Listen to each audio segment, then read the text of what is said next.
बेटा अब हम बात करेंगे काइनेमेटिक्स की।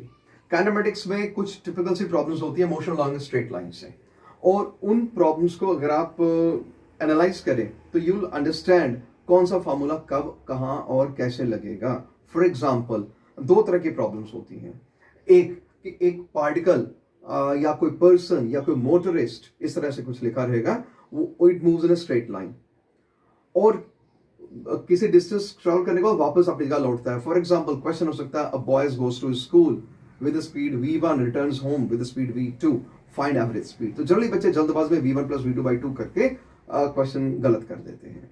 एवरेज, हालांकि आमतौर पे हमें मैथमेटिक्स में ये सिखाया जाता है कि एवरेज का मतलब होता है क्वांटिटीज को ऐड करके divide by the number of quantities.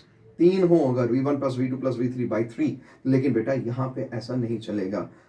इस प्रॉब्लम को हम यूं देखते हैं, if distances covered are equal but speeds are different, तो फिर बेटा तरीका हमारा बदल जाता है।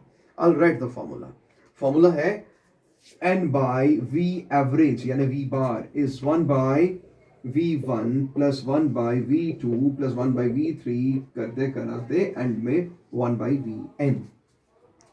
ये है अगर नंबर कितने कितने सेगमेंट्स में उसने ट्रैवल किया है। मान लीजिए एक बस है, bus covers first 10 kilometres with speed 20 kmph, फिर नेक्स्ट उतना ही distance 10 kilometres with a different speed से 60 kmph, again 10 kilometre with 10 kmph। यानी हर बार उसका जो है स्पीड की वैल्यू चेंज हो रही है, बट डिस्टेंस वो सेगमेंट्स बराबर 10 किलोमीटर 10 किलोमीटर 10 किलोमीटर।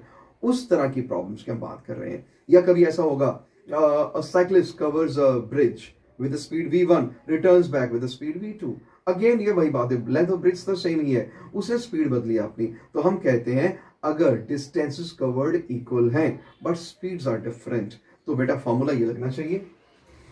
अगर बच्चा ब्रिज के जो साइक्लिस्ट है ब्रिज को क्रॉस किया स्पीड v1 लौटा v2, तो कितने डिस्टेंस कवर किए 2, तो हमारा फॉर्मूला बन जाएगा n की वैल्यू 2 लगा के, तो 2 बाई v बार यानी v बार हो गया average velocity 1 by v1 plus 1 by v2। इस तरह से अगर कोई ऐसा होता कि 30 किलोमीटर की जर्नी एक बस ने ट्रेवल की है, फर्स्ट 10 किलोमीटर उसकी स्पीड थी v1, नेक्स्ट 10 किलोमीटर स्पीड थी v2, फिर नेक्स्ट 10 किलोमीटर स्पीड थी v3, तो बेटा इस बार 3 सेगमेंट से उसकी जर्नी हुई है, n को 3 लगा दें, तो 3 divide by average value of the speed 1 by v1 plus 1 by v2 plus 1 by v3।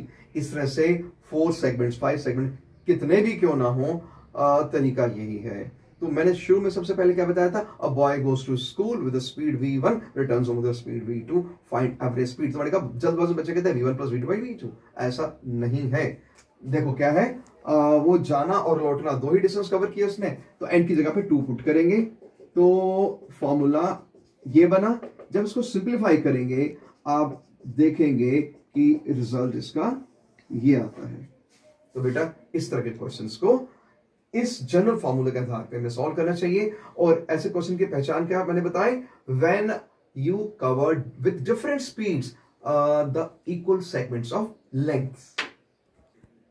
अच्छा बेटा कुछ प्रॉब्लम ऐसी भी होती हैं जिसमें क्या होता है कि टाइम इंटरवल बराबर होता है, distances are not equal. For example a motorist drives for first half an hour with speed v1 and for next half an hour with speed v2, find his average speed over 1 our.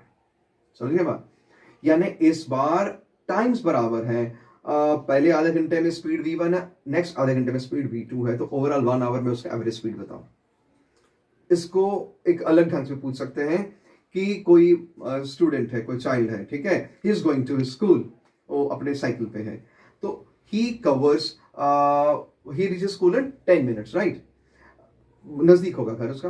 तो first 5 minutes उसकी speed है v1, next 5 minutes की speed है v2, तो बताओ average speed.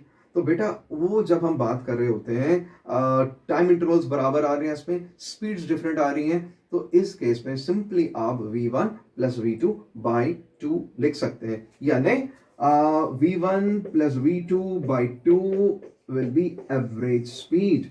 ये कब है, ये उस तरह की प्रॉब्लम्स में है जहां पे टाइम इंटरवल्स इक्वल लिखे होते हैं बट स्पीड्स आर डिफरेंट।